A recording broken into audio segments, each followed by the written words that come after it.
여러분 2주 전에 또 네 번째까지 갔으니까 잠시 복습해 보실까요?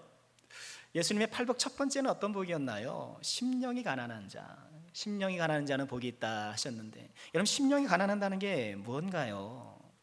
나의 죄와 무능을 깨닫고 내 안에 선한 것이 나올 수 없다라는 것을 인정하는 것. 나는 죄인이요 무능한 사람이요 내 안에 선한 것이 나올 수 없다라는 것을 인정하는 것, 이것이 심령의 가난함이고요. 그런 사람에게 우리 하나님, 우리 예수님은 천국을 약속하셨는데, 이 가난한 심령이 천국으로 내딛는 첫걸음인 셈인 것이죠. 이처럼 가난한 심령을 가진 사람들이 겪게 되는 감정이 뭔가요? 두 번째 복이죠. 애통하는 거예요. 그렇게 내 안에 선한 것이 나오지 못하는 것, 아니 선한 것이 나오기는커녕 끊임없이 솟아나는 죄악의 샘물이 내 안에 있는 것을 발견하고 그것 때문에 애통해하는 것, 나의 영적 무능력, 이런 영혼의 파산 상태를 깨닫고 거룩한 절망 가운데 신음하는 것, 여러분 이것이 애통이고요. 이런 사람에게 우리 주께서 참된 위로를 주시겠다 약속하고 계시는 거죠. 이처럼 심령이 가난한 자의 감정이 애통이라면, 심령이 가난한 사람이 갖는 성품이 뭔가요? 그것이 온유함이에요. 나에게 선한 것이 나올 수 없다는 것을 인정하는 사람은 겸손하고 온유할 수밖에 없어요. 아니 내가 선한 것이 나올 수 없는데 어디 가서 내가 교만할 수 있고, 내가 어디 가서 이렇게 거칠고 딱딱하게 굴 수가 있단 말입니까? 온유하고 겸손한 사람이 될 수밖에 없고, 이처럼 온유하고 겸손한 자에게 우리 예수님은 기업을 얻게 해주시겠다, 그런 사람이야말로 하나님께서 약속하신 축복의 땅을 획득할 것이다, 그렇게 약속하셨고요. 심령이 가난한 자는 이처럼 애통하고 온유한데, 애통하고 온유한 것에 멈춰서지 않고요, 의에 줄이고 목마른 자가 돼요. 그렇지요? 의에 줄이고 목마른 자, 가난한 심령에 머물지 않고요, 주님이 나에게 주신 그 의로움에 힘입어서 내가 정말 의로운 사람이 되려고, 나는 정말 예수님처럼 거룩한 삶을 살아야겠다 하는 그런 거룩한 갈망이 그 안에서 솟아나게 되는 것이죠. 심령이 가난한 것이 이렇게 큰 축복이에요. 심령이 가난한 자가 애통할 수 있고 온유할 수 있고 의에 줄이고 목마른 자가 될 수 있는 것이죠. 자, 오늘은 이어서요, 팔복의 다섯 번째 복인 긍휼에 대해서 함께 묵상하고 싶습니다. 먼저 우리는요, 이 긍휼의 복, 이 다섯 번째 복이 차지하는 그 위치를 좀 관찰하고 싶어요. 거의 모든 성경학자들은요, 지금 예수님이 산상수훈의 말씀을 전해주시잖아요. 이 산상수훈의 말씀이 출애굽 때 모세가 시내산에서 율법을 받는 것과 연관되어 있다는 것에 동의해요. 유사하다는 거예요. 단순히 유사한 것이 아니라 오히려 시내산 율법을 완성하시는 것이죠. 하나님께서 출애굽 당시에 이 시내산에서, 그렇죠, 시내산에서 모세를 통해 율법의 말씀을 주시잖아요. 그런 것처럼 우리 예수님도 갈릴리 한 산에서 제자들에게 지금 말씀을 주고 계시는 거예요. 새로운 이스라엘에게. 이러한 영적인 연관성을 강조하기 위해서요, 마태는 예수님께서 이 말씀하신 장소를 어디라고 분명히 명시해요? 산이라고 그래서 명시하는 거예요. 이곳이 산인가? 여러분, 산이라고 얘기해서 무슨 한라산, 설악산 이런 우거진 그런 높은 산이 아니고요, 이 갈릴리의 이 산은 이 갈릴리 북서쪽에 완만한 언덕이에요. 완만한 언덕. 완만한 언덕이지만 또 마태는 그것을 산이라고 표현을 해서 이 예수님의 산상수훈이 출애굽 시내산 사건과 깊은 관련이 있다라고 그렇게 부각시키는 거예요. 그런 의미를. 모세가 시내산에서 율법의 요약이라 할 수 있는 10계명을 받은 것처럼요, 10가지 계명을 받은 것처럼 예수님도 이 산에서 8가지 복을 선포하고 계신 것이죠. 또 잘 아시는 대로 10계명은 하나님께 대한 계명, 그리고 사람을 향한 계명, 이렇게 우리는 구분하잖아요. 그런 것처럼 예수님의 이 팔복의 말씀도 하나님 앞에서 우리가 가져야 될 마음의 자세와 또 사람들 앞에서 가져야 될 마음의 자세로 이렇게 나뉘어져 있다는 거예요. 훌륭한 관찰이 아닐 수 없어요. 여러분, 그래서 우리가 앞서 배웠던 이 네 가지 팔복은, 네 가지 복은 어떤가요? 이 네 가지 복은 하나님 앞에서 예수님의 사람들이 가져야 될 마음의 자세예요. 심령이 가난하고 애통해야 하고 또 온유하고 또 의에 줄이고 목마른 것, 이런 네 가지 복이 하나님 앞에서 가져야 될 제자들의 성품이라면, 오늘부터 우리가 살펴볼 이 나머지 네 가지는요, 이런 앞선 네 가지 복을 기반으로 하여서 사람들 앞에서 우리가 붙들어야 될 그런 마음의 자세의 성품을 말한다는 거예요. 그런 의미에서 이 긍휼의 위치가 참 절묘한 거예요. 하나님께서 주신 이 앞선 복을 누리는 사람이, 심령이 가난하고 애통하고 온유하고 의에 줄이는 이런 복을 누리는 사람이 사람들 앞에 설 때에 가장 먼저 요구되는 덕목이 뭐라는 거예요? 긍휼이라는 거예요. 여러분, 그래서요, 앞서 심령이 가난한 복이 이어지는 이 네 가지 복의 근간이 되는 것처럼요, 긍휼은 앞으로 이어질 네 가지 복의 출발이 돼요. 이어지는 복이 뭔가요? 마음이 청결한 것, 화평한 것, 박해에도 불구하고 오히려 기뻐하는 것, 이런 말씀들이 나오잖아요. 여러분, 가만 생각해 보면 그렇지 않습니까? 긍휼히 여길 줄 아는 사람은요, 마음이 청결해요. 긍휼이 마음의 청결이죠. 긍휼히 여기는 사람은 그 마음이 미움과 원망과 혹은 시기와 질투와 이런 것들로 더럽혀지는 것을 허락하지 않아요. 또 긍휼히 여기는 사람은 당연히 화평케 하겠죠. 이웃을 긍휼히 여기니 그 사람의 인간관계 속에서는 화평이 회복되어지고 화평이 점점 증대되는 것이죠. 긍휼히 여기는 자는 나를 박해하고 공격하는 사람조차 불쌍히 여겨요. 예수님이 그러셨잖아요. 십자가에서 조롱하고 폭력을 행하는 그들을 향하여서 우리 예수님은 그들을 긍휼히 여기셨잖아요. 긍휼히 여기는 자는 나를 박해하고 공격하는 사람조차 불쌍히 여기면서 그 박해를 오히려 그리스도인의 특권으로 생각하면서 오히려 기뻐하더라는 거예요. 야, 내가 주님을 위해서 박해를 받다니 이 얼마나 놀라운 영광인가, 그런다는 거예요. 여러분, 이처럼 긍휼은 복되고 아름다운 인간관계의 출발이 되는 거예요. 예수님의 사람이 예수님의 사람답게 살기 위하여 갖춰야 될 거룩한 성품 중에 성품, 저는 그렇게 이름 붙이고 싶어요. 거룩한 성품 중에 성품, 바로 긍휼히 여길 줄 아는 것. 우리 남성께 사랑하는 모든 권속들께서는요, 이 긍휼이 모든 복된 인간관계의 시작이라는 것을, 열쇠라는 것을 꼭 기억하시고요, 긍휼의 사람이 되시기를 소망하시기를 주의 이름으로 축원합니다. 그러면 긍휼이 무엇일까요? 긍휼히 여긴다는 것은 한마디로요, 불쌍히 여기는 거예요. 불쌍히 여기는 것. 다른 사람의 영육간의 비참함과 가련함에 공감하여 불쌍히 여길 줄 아는 것. 여러분, 이것이 긍휼이에요. 쉽게 얘기해서 다른 사람의 아픔을 나도 아파할 줄 아는 것. 여러분, 이것이 긍휼이에요. 긍휼에 대한 사전적인 의미보다 긍휼의 실예를 우리가 되돌아보는 것이 긍휼에 대해서 이해가 훨씬 쉬울 것입니다. 여러분, 누가복음 10장의 선한 사마리아인 기억하시잖아요. 예루살렘에서 여리고로 내려가는 그 길은요, 우범지대로 유명했던 곳이에요. 그런데 그만 어떤 사람이 그 길을 내려가다가 누굴 만나나요? 강도를 만나요. 친구를 만나면 얼마나 좋았겠어요. 강도를 만나요.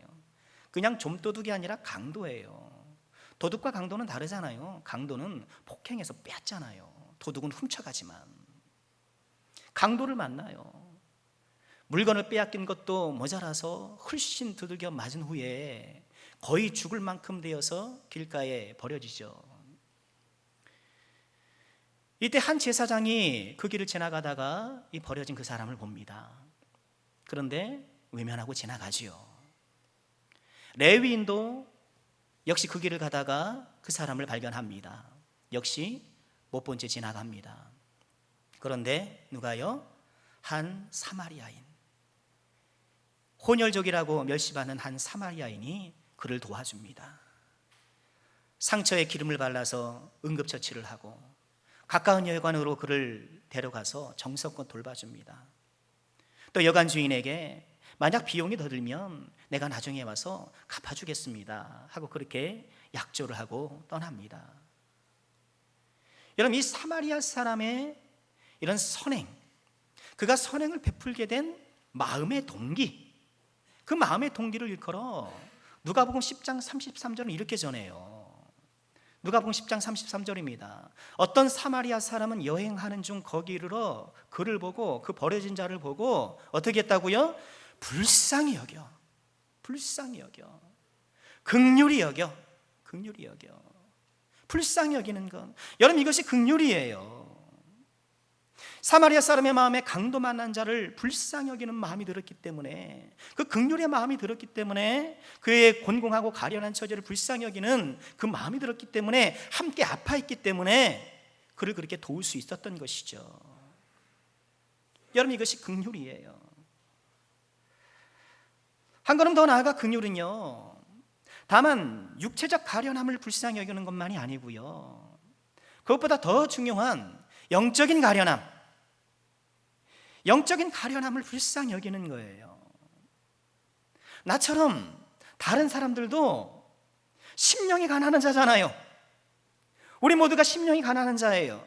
즉 뭐예요? 우리는 죄를 짓는 사람들이고 무능한 사람들이고 내 안에서 선한 것이 나올 수 없는 그런 가난한 사람들이고, 나만 그렇게 가난할 뿐만 아니라 저 사람도 그렇게 심령이 가난한 걸 보고 영혼의 거제라는 것을 알게 되고 불쌍히 여기는 거예요.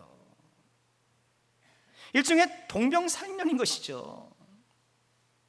심령이 가난한 영혼의 거제라는 것을, 우리 모두가 그런 처지라는 것을 알고 그런 이웃을 향하여서 또 그의 영적인 그런 가난함을 향하여서 불쌍히 여길 줄 아는 마음. 여러분, 우리 다 불쌍한 사람들이에요. 여러분, 괜찮게 빼입고 서 있지만 우리 다 불쌍한 사람들이에요. 너나 할 것 없이 우리는 심령이 가난한 사람들이라서요, 영혼의 거제라서요, 다 죄짓고 실수하고 또 그 실수와 죄 때문에 또 내가 고통하고. 여러분, 그렇잖아요. 강도를 만나 길가에 버려진 것이 어쩜 우리잖아요. 저 여러분이잖아요. 이 세상 험준한 이 세상 길에서 강도 만나 흠씬 두들겨 맞고 길가에 버려진 것 같은, 여러분, 그것이 바로 우리 영혼의 모습 아니겠습니까? 우리 자신의, 우리 모두의 이런 영적 거지 상태를 깨닫고 불쌍히 여길 줄 아는 건, 여러분, 이것이 긍휼인 거예요. 여러분, 오늘날 우리가 살아가는 이 사회의 문제는 뭔가요? 긍휼의 실종이 아닐까? 긍휼의 실종, 불쌍히 여길 줄 모르는 것. 여러분, 며칠 전 베트남 출신 아내를 언론 표현에 따르면 샌드백 치듯 때렸던 남편이 구속되었잖아요. 평상시 말이 잘 안 통하는 것 때문에 쌓인 게 많았다 그래요. 아니, 그럼 베트남 여인이 그럼 뭐 한국 사람처럼 말을 잘할까요? 그날은 이 남편이 치킨을 사왔는데, 그러는데 음식을 했다고 때렸다는 거예요. 말도 안 되죠. 그 폭행 현장에는 이제 걸음마를 겨우 떼었을까요? 그 아들이 그 광경을 지켜보면서 막 오열하고 뭐 울부짖잖아요. 머나먼 타국에서 이곳으로 왔으면 말도 안 통하고 그런 외로운 아내의 처지를 좀 긍휼히 여기면 얼마나 좋을까요? 그 마음을 헤아리고 긍휼히 여겨도 모자를 판에 폭행하는 거예요. 세상 사람은 그런다 치라더라도 여러분, 저와 여러분이 하나님의 사람들이, 예수님의 사람들이 긍휼을 잃어버린다면, 여러분, 우리처럼 이 세상에 수많은 강도 만난 자들이 지금 길가에 버려져 신음하고 있는데, 우리는 그들의 음성을 듣지 못하고 그 영혼의 절규를 듣지 못하고 그저 나 혼자 나만 생각하면서 긍휼의 마음 없이 살아가고 있는 것은 아니냐 하는 거예요. 우리 안에 긍휼의 마음이 다시 일어나기를 주의 이름으로 축원합니다. 영육 간에 곤궁하고 가련한 모든 영혼들을 향하여서, 모든 이웃들을 향하여서 그들을 불쌍히 여기는 이 긍휼의 마음이 우리 안에 다시 한번 솟아나야겠습니다. 그러면 우리는 어떻게 긍휼의 사람이 될 수 있을까요? 두 가지만 살펴보고 싶어요. 첫 번째는요, 하나님의 긍휼을 기억해야 해요. 하나님의 긍휼을 기억해야 합니다. 여러분, 우리가 긍휼의 사람이 되기 위해서는 내가 하나님으로부터 긍휼히 여김을 받은 사람이라는 것을 잊지 말아야 돼요. 우리는 긍휼히 여김을 받았기 때문에 지금 이 자리에 있는 거예요. 하나님께서 우리를 불쌍히 여기셨기 때문에 저 여러분이 지금 이 자리에서 예배하고 있는 거예요. 하나님은 우리를 긍휼히 여기사 구원해 주셨어요. 아니, 용서해 주셨어요. 그렇죠? 우리를 긍휼히 여기사 용서해 주셨어요. 우리가 주일 오전 때마다 회개를 촉구하면서 선포하는 말씀이 이사야 55장 7절 말씀이에요. 악인은 그의 길을, 불의한 자는 그의 생각을 버리고 여호와께로 돌아오라. 그가 긍휼히 여기시리라. 우리 하나님께로 돌아오라. 그가 너그럽게 용서하시리라. 우리의 모든 죄와 허물을 용서해 주신 이 하나님의 마음의 동기, 그게 무엇이라는 거예요? 긍휼히 여기심. 우리를 불쌍히 여기셔서. 여러분, 용서받을 자격 있는 사람은 아무도 없어요. 그건 용서가 아니죠. 오로지 긍휼과 자비만이 소망인 사람이 용서받는 사람이에요. 우리를 불쌍히 여기셔서 우리를 긍휼히 여기사 우리를 용서해 주신 거예요. 여러분, 우리 인간관계 가운데에 왜 용서가 어려운가? 여러분, 용서가 제일 어렵죠. 왜 그런가요? 그 이유 가운데 하나는 우리가 긍휼히 여기지 못하기 때문일 가능성이 매우 높아요. 내가 긍휼히 여기지 못하기 때문에.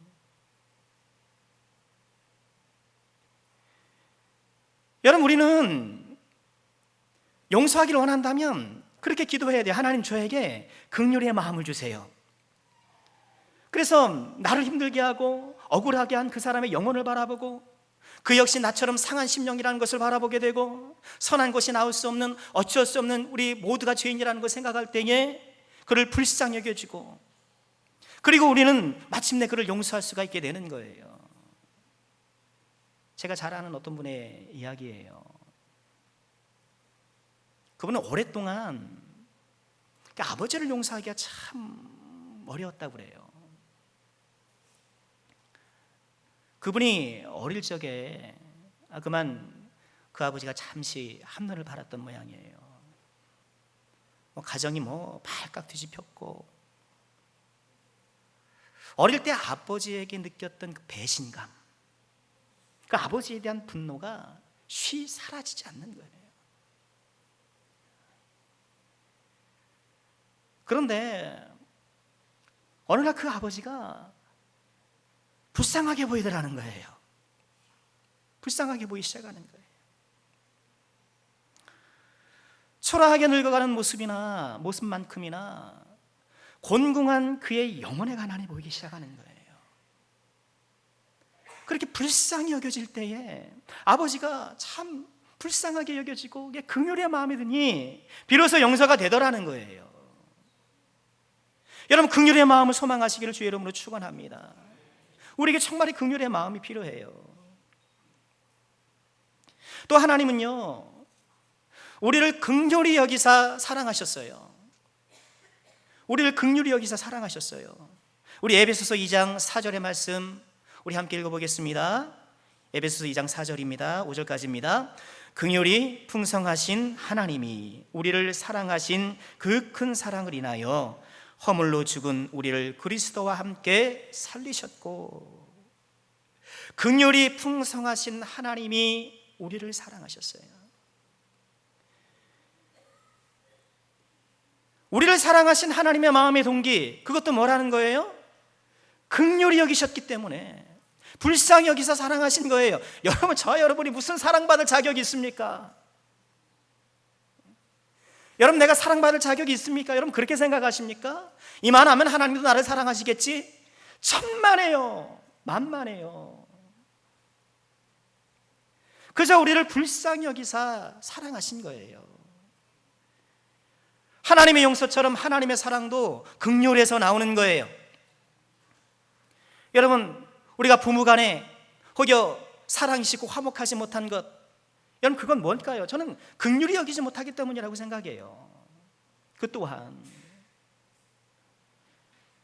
여러분, 서로가 불쌍히 여긴다고 생각해 보세요. 나를 만나서, 인간적으로 생각해도 그렇잖아요. 아니, 나를 만나서 너무 얼마나 고생합니까? 나 만나서 행복한 줄 알아? 나 만나서 사람 된 줄 알아? 여러분, 혹시 그렇게 생각하십니까? 내가 아니었으면 더 일찍이 사람 됐을지도 몰라요. 여러분, 내가 아니었으면 훨씬 더 빛나는 인생을 살아갈 수가 있어요. 정직한 부모라면 늘 자식에게 미안하죠. 우리 자녀들은 우리에게 과분해요. 그렇죠? 좀 더 어질고 인자한 부모를 만났으면 어땠을까? 좀 더 그래도 좀 경제력이 있어서 좀 확실하게 밀어주는 그런 부모를 만났으면 어땠을까? 왜 하필 나의 자식이 돼서 이렇게 고생하는가? 여러분, 그런 생각 해보지 않으셨습니까? 여러분, 우리가 서로를 긍휼히 여길 때 하나님께서 긍휼히 여기사 우리를 사랑하신 것처럼 우리도 가정에서 서로가 서로를 긍휼히 여기면서 사랑할 때에 여러분, 그 사랑이 더욱더 깊어지고 따뜻해지는 것 아닐까요? 하나님은 우리를 불쌍히 여기사 구원해 주셨어요. 우리를 불쌍히 여기사 구원해 주셨어요. 디도서 3장 5절 말씀입니다. 우리를 구원하시되 우리가 행한 바 의로운 행위로 말미암지 아니하고 오직 그의 긍휼하심을 따라 중생의 씻음과 성령의 새롭게 하심을 하셨나이. 우리를 구원하시되 오직 그의 긍휼을 따라, 긍휼을 따라. 여러분, 대학은 성적에 따라 신입생을 뽑고요, 회사는 실적에 따라 성과급을 주는데 우리 하나님은 긍휼에 따라 우리를 구원해 주신 거예요. 우리 하나님의 긍휼에 따라서, 긍휼에 따라서 자기를 보내사 우리를 대신해서 죽게 하신 것, 그 구원을 베풀어 주신 우리 하나님의 마음의 동기, 그 또한 긍휼이라는 거예요. 여러분, 우리는 이 긍휼을 우리는 입은 사람들이에요. 긍휼히 여기사 용서해 주셨고, 긍휼히 여기사 사랑해 주셨고, 긍휼히 여기사 구원해 주셨고, 이 하나님의 긍휼이 없었으면 우리는 정말 아무것도 아니고요, 하나님의 긍휼이 없었으면 우리는 이 자리에 있을 수 없고, 하나님의 긍휼이 우리의 유일한 소망이 되는 거예요. 여러분, 우리가 이런 긍휼을 받은 사람이라는 거예요. 이런 긍휼을 받은 우리가, 하나님이 이처럼 우리 안에 긍휼을 심어주셨는데, 여러분, 긍휼을 심으셨으니 무엇을 기대하시겠습니까? 긍휼의 열매를 기대하시겠죠. 여러분, 우리 농사짓는 어르신들 계시잖아요. 밭에 고추를 심으면 뭐가 나길 바라겠습니까? 고추가 나기를 바라고, 배추를 심으면 배추가 나기를 바라는 것처럼 우리에게 긍휼을 심으신 하나님께서는 우리에게 긍휼의 열매를 기대하신다는 거예요.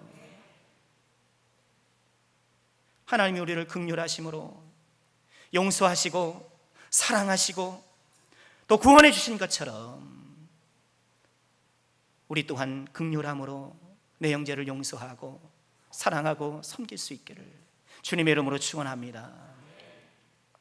우리가 긍휼의 사람이 되기 위해서 두 번째 적용을 해보면요, 다른 사람의 입장을 헤아리려고 부지런히 노력하는 거예요. 입장 바꿔 생각해 보는 거예요. 여러분, 이것이 긍휼의 훈련 방법이에요. 로마서 12장 15절에는 이렇게 말씀을 하십니다. 우리 함께 읽어볼까요? 즐거워하는 자들과 함께 즐거워하고 우는 자들과 함께 울라. 즐거워하는 자들과 함께 즐거워하고 우는 자들과 함께 울라. 여러분, 긍휼이니 우리는 특별히 이 뒷부분을 좀 더 우리가 묵상해야 되겠죠. 우는 자들과 함께 우는 것. 여러분, 우는 자들과 함께 울기 위해서는 어떻게 해야 되나요? 그 우는 지체들의 마음을 헤아릴 줄 알고요, 그 입장을, 내가 그 입장이 되어봐야 돼요. 그래야 우리가 함께 울 수 있는 것 아니겠습니까? 그 입장을 헤아리고 그 입장이 되어보는 것, 여러분, 이것을 우리는 공감 능력이라고 얘기해요. 공감 능력. 우리가 긍휼의 사람이 잘 되지 못하는 이유 가운데 하나는요, 다른 사람의 처지를 잘 헤아리지 못해요. 다른 사람의 마음을 이해하려면 있어서 우리가 매우 미숙하더라는 거예요. 그러니까 언제나 내가 피해자고, 언제나 내가 손해보고 내가 지금 억울하지, 다른 사람의 입장을 생각하는 데 있어서 너무나도 미숙한 게 우리의 처지더라는 거예요. 전 제 딴에 성도님들의 마음과 형편을 이해하기 위해서 좀 많이 노력하려고 했어요. 목사는 늘 교회만 있고, 더군다나 저는 모태신앙으로 자랐죠. 그냥 교회 안에서 이렇게 자란 사람이기 때문에 그런 목사는 좀 답답할 수 있어요. 정답만 알지 성도들의 그 아픔과 형편을 미처 공감하고 헤아리지 못할 그런 우를 범할 수 있거든요. 공감력이 떨어지면 이 설교가 잘 안 들릴 것 아닙니까? 그러니까 오르신 말씀인데 왠지 좀 이렇게 마음이 동의가 잘 안 되는 그런 거 있잖아요. 자칫 그냥 지당하신 말씀입니다, 그냥 뭐 공자님 말씀입니다, 이 설교를 공자님 말씀처럼 네 옳죠 이렇게만 들을 수도 있기 때문이에요. 앞서 잠시 살펴본 선한 사마리안 이야기에서 그 제사장과 레인이 왜 지나갔을까? 그들은 왜 그냥 모른 채 하고 지나갔을까? 강도 만난 자의 고통을 공감하지 못한 것이죠. 물론 나는 제사장이니까 레위니까 뭐 핑계는 있습니다만 그 핑계의 근본 원인은 공감 능력 부재인 거죠.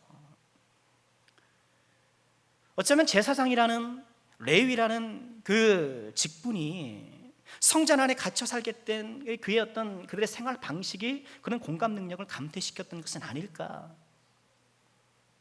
저도 그런 제사장과 레인이 되지 않도록 참 노력해야겠다. 말씀을 준비하면서 다시 한번 다짐해 보는데요, 여러분, 우리가 다른 사람의 입장을 헤아리기 위해 노력해야 돼요. 우리가 흔히 하는 이야기지만 이런 공감 능력을 키워야 우리가 긍휼의 사람이 될 수 있는 거예요. 하버드 대학 인생성장 보고서라는 것이 있습니다. 이것은요, 행복하고 건강한 삶의 비결은 무엇일까? 이런 대답을 찾기 위해서요, 1940년대에 하버드에 입학한 사람 268명, 또 저소득층 고교 중퇴자 456명, 또 지능지수 IQ가 높은 여성 90여 명, 이렇게 총 841명을 72년간 추적 조사한 보고서예요. 그들의 삶을 이렇게 추적한 거예요. 841명의 삶을. 그런데 누가 행복할까? 어떤 사람이 행복감을 느낄까? 하버드 출신들이 다른 사람들보다 훨씬 더 행복할 것이라고 생각하기 쉽지만 그렇지 않더라는 거예요. 이 세 부류의 사람들이 다 비슷비슷하더라는 거예요. 고액 연봉을 받고 사회적 지위가 높으면 행복한 것 같지만 그렇지 않고요, 이들의 행복에 가장 큰 영향을 미치는 요소가 관계였다는 거예요. 그러니까 인간관계가 평안하면 거기서 행복을 누리더라는 거예요. 그러니까 내가 아무리 고액 연봉이 있고 사회적 지위가 높고 막 그래도요, 이 관계가 평온치 않으면 행복할 수 없다는 거예요. 이런 세상의 조사도 이런 것을 얘기를 하고 있는데, 여러분, 인간관계를 잘 맺는 것이 뭔가요? 그거 사실 공감 능력 아닌가요? 즐거워하는 자와 함께 즐거워하고 우는 자와 함께 울 줄 아는 것, 이렇게 긍휼의 마음을 갖는 것이 인간관계를 잘 맺는 것일 텐데, 긍휼은 다른 사람의 마음을 헤아리고요, 그 형편을 이해하는 거예요. 계속 그 입장을 바꿔서 그 앞에 계속 서보려고 끊임없이 노력하는 거예요. 우리가 고린도 교회를 봤는데요, 그렇지요? 벌써 한참 됐네요. 오후 예배 시간에 고린도 교회를 쭉 함께 살펴보았는데, 고린도 교회가 얼마나 혼탁했습니까? 분열했죠. 성도들끼리 소송하지요. 뭐 성적인 문제가 있죠. 막 은사 경쟁하면서 뭐 서로 질투하고 시기하죠. 이런 고린도 교회를 향해 하나님은 몸의 비유를 들으셔서 그들이 하나 되어야 한다는 것을 촉구해왔는데, 고린도전서 12장 26절에 이렇게 말씀을 하시죠. 우리 같이 한번 읽어볼까요? 만일 한 지체가 고통을 받으면 모든 지체가 함께 고통을 받고, 한 지체가 영광을 얻으면 모든 지체가 함께 즐거워하느니라. 여러분, 교회가 하나가 된다는 게 뭔가요? 교회가 하나 된다는 건 뭐 한 가지 의견을 우리가 다 추종하고 따라간다는 것, 여러분 그런가요? 이제 교회 학교마다 수련회를 하는데 똑같은 수련회 티셔츠를 맞춰 입으면 하나가 되는가요? 하나가 된다는 것은 감정을 공유하는 거예요. 함께 고통하고 함께 슬퍼하는 거예요. 함께 웃고 함께 기뻐할 수 있는 거예요. 여러분, 그것이 하나인 것이죠. 이런 서로 공감을 하고 서로 공감 능력을 키워나가고 또 서로 긍휼히 여기는 건 이 안에서 교회의 하나가 됨을 우리가 보게 된다는 것이에요. 하나님은요, 우리 몸에 이처럼 서로가 서로를 더 긍휼히 여길 수 있는 그런 능력을 이미 심어 놓으셨어요. 이런 거울신경이라는 말을 들어보셨는지 모르겠습니다. 이 거울신경, 우리 뇌에 이 거울신경이 있대요. 1996년 이탈리아의 신경생리학자 리촐라티라는 사람이 발견한 건데요, 그가 원숭이의 뇌를 연구했대요. 원숭이가 땅콩을 집을 때 뇌의 어떤 부위가 활성화되는가, 그거를 연구하면서 뇌 연구를 했던 모양이에요. 그런데 재미있는 것은 이 원숭이 앞에서 다른 사람이 땅콩을 집을 때여도 이 원숭이가 본인이 땅콩을 집을 때와 똑같은 뇌의 부위가 활성화되더라는 거예요. 아, 이게 뭔가? 그러니까 내가 행동할 때에 움직였던 뇌가 다른 사람이 똑같은 행동을 할 때 움직이는 것이 이게 똑같다는 거예요. 이게 뭔가요? 다른 사람의 행동을 나의 행동으로 이해할 수 있는 능력이 있다는 거예요. 그것을 같이, 그것을 함께 바라보고 이해할 수 있는 능력, 그 안에 있다는 거예요. 이처럼 내 뇌세포가 다른 사람의 행동을 이렇게 거울처럼 비춰준다고 해서 거울신경이라고 한다는 거예요. 다른 사람이 행동하는 것을 보기만 해도 마치 내가 직접 행동하는 것처럼 그렇게 느껴지는 감정이입이 되는 경우가 여러분 있잖아요. 어떨 때 그런가요? 드라마 볼 때. 드라마 볼 때 막 몰입해서 보잖아요. 마치 내가 그 드라마의 주인공인 것 마냥. 여러분, 그 베트남 아내를 폭행한 그 일을 이제 제가 TV로 잠깐 보고 있는데, 제가 아내랑 같이 보고 있었어요. 여러분, 사모가 그걸 보면서 분개하는 거예요. 저 인간 그래서 그냥 막 분개하는 거예요. 저는 뭐 이렇게 왜 이렇게 분개하고 봐, 그냥 좀 그랬거든요. 여성분들이 이런 거울신경이 훨씬 더 발달되겠다라고 해요. 유치원 아이들 대상으로 실험을 한대요. 엄마가 같이 장난감으로 이렇게 망치질을 하다가 일부러 손이 찌인 그 신용을 하는 거예요. 그래서 아이고 아파 하면 이러면 여자아이들은 깜짝 놀라잖아요. 깜짝 놀래고서는 에이 하면서 엄마는 같이 울어준다는 거예요. 근데 남자아이들은 다 그런 건 아니겠습니다만 깜짝 놀란대요.